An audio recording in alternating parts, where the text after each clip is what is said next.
स्वामी जी, जी मेरे भाई। Auto immune disease एक अजीब सी बला है और 80 में से करीब 75% जो ऑटो इम्यून डिजीज हैं वो महिलाओं को होती हैं। अब पहली बात तो ये कि ऑटो इम्यून डिजीज का महिलाओं से क्या झगड़ा है और महिलाएं खुद को इन बीमारियों से कैसे बचाएं?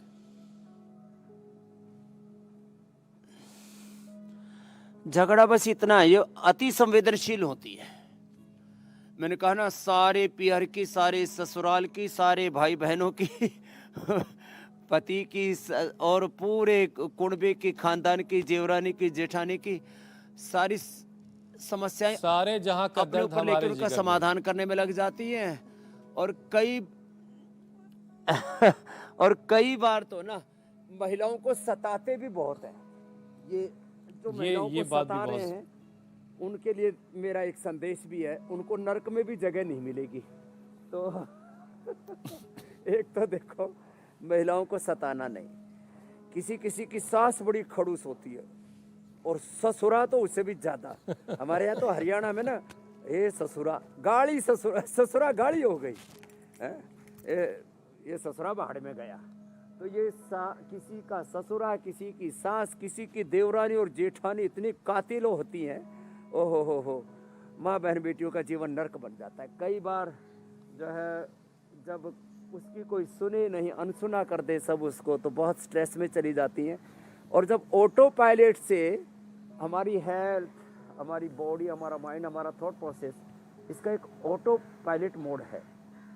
ऑटो पायलट पर जब हमारा पूरा तंत्र नहीं रहता है ना, तो ऑटोमेन डिजीज हो जाती है। तो उसमें anabolism, catabolism, metabolism, chemical source, hormones का बैलेंस बिगड़ जाता है। उसमें हमारा बॉडी का एपोप्टोसिस, उससे ऑटोफेजी, माइटोफेजी, जो हमारे जीवन का एक शाश्वत जो विधान है, एक यूनिवर्सल लॉ है, एक यूनिवर्सल डिसिप्लिन है, एक बॉडी का, माइंड का, थॉट्स इमोशंस का एक डिसिप्लिन है, एक उस एनर्जी है बॉडी माइंड थॉट्स इमोशंस की। जब वो एनर्जी बिगड़ जाती है तब ये प्रॉब्लम आती है। तो एक तो ये मर्कटासन, अभी मैं बता रहा था मेरुदंड के लिए, structural balance and spinal cord के लिए। तो इसको ठीक करने के लिए करें क्या? तो ये तो कारण बता दिए जिसके कारण से प्रॉब्लम होती है। तो अपने आप को योग में ढाल दें। देखो कितना बड़ा तत्व है, एक योग में अपने आप को ढाल दें, बॉडी ऑटो पायलट मोड पर आ जाएगी, ऑटोमेटिक अच्छी हो जाएगी।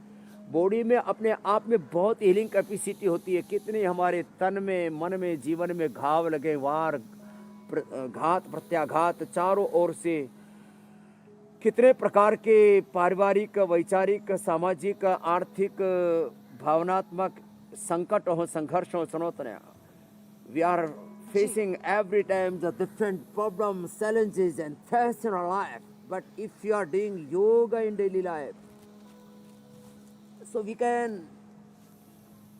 fight, हम लड़ सकते हैं, and we can win, हम जीतेंगे। बिल्कुल ठीक तो कह रहे हैं स्वामी जी आप। ये तो करना पड़ेगा।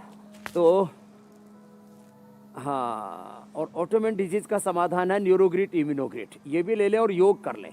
तो और खाने पीने का ध्यान रखें, सोने समय पर खा लें, समय पर जाग जाएं तो अच्छी बात है। बीमारियों से ये लड़ाई तो लड़नी पड़ेगी, तभी जीत मिलेगी। एक और लड़ाई महिलाएं अक्सर लड़ती हैं और वो है हार्मोनल इम्बैलेंस की। सबसे बड़ी परेशानी के रूप में भी सामने आ रहा है और कम एज की लड़कियों को भी ये बीमारी हो रही है, हार्मोनल इम्बैलेंस की परेशानी हो रही है। तो स्वामी जी, इसकी वजह क्या बनता है और शरीर में हार्मोन्स का जो संतुलन है उसको कैसे बनाए रखें ताकि वो इम्बैलेंस ना हो, उसके लिए क्या किया जा सकता है? ये तो जैसे आप बहुत अच्छा करते हो ज्योत्सना जी, शीर्षासन। हमारे यहाँ पर भी देव गरिमा जी, देववर्ण जी शीर्षासन कर रहे हैं, मैं सर्वांगासन कर रहा हूँ। पूजा जी आप भी सर्वांगासन कर लो। ये शीर्षासन और सर्वांगासन बहुत ही जबरदस्त है। जो इसको कर लेंगे उनको जिंदगी में कभी भी हार्मोनल इम्बैलेंस नहीं रहेगा। देखो ये तो अभ्यास हो गए। और जो इतना भी न कर सके तो फिर वो अनुलोम विलोम कर लें। फिर ये बड़ा जबरदस्त है। हार्मोनल इम्बैलेंस के लिए 5 उपाय बता रहे हैं छोटे छोटे। एक तो पीरियड गड़बड़ होने से हार्मोनल इम्बैलेंस होता है, उसके लिए तो दशमूलारिष्ट, दशमूल क्वाथ या उनको नारीकांति वटी या नारीकांति शरफ या शतावर का चूर्ण लेना चाहिए। हार्मोनल इम्बैलेंस नहीं होगा। दूसरा जो ऑटोइम्यून डिजीज का कारण था वो ये भी कारण है। तो योग को अपनाएं और थोड़ा खाने पीने सोने जागने का थोड़ा ख्याल तो रखें। चलो घंटा आधा घंटा इधर उधर हो गया, लेकिन कई बार ब्रेकफास्ट, कई बार लंच, कई बार डिनर स्किप कर दिया, कई बार बहुत बासी आदि खा लेते, कई बार बहुत कम खाते हैं, भूखे रह जाते, कई बार थोड़ा ज़्यादा बच गया खाना तो ज़्यादा ही खा लिया। ऐसे इन चीज़ों से बचे। हार्मोन इम्बैलेंस के लिए दूसरा है अपने लाइफस्टाइल को अच्छा रखना। तीसरा है हार्मोनल इम्बैलेंस के लिए बेस्ट है मेधावटी, एक गोली सुबह शाम ले ले। मेधावटी बहुत ही ज़रूरी है। थोड़ा खुश रहें, जो खुश नहीं रहते उनको हार्मोनल इम्बैलेंस रहता है।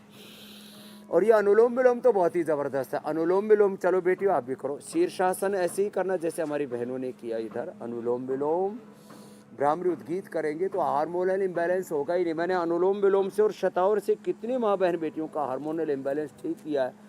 उसके कारण से उनको इनफर्टिलिटी भी हो जाती है, पीसीओडी की भी प्रॉब्लम हो जाती है। पीसीओडी से भी हार्मोनल इम्बैलेंस होता है और हार्मोनल इम्बैलेंस से भी पीसीओडी की और इनफर्टिलिटी की समस्या होती है।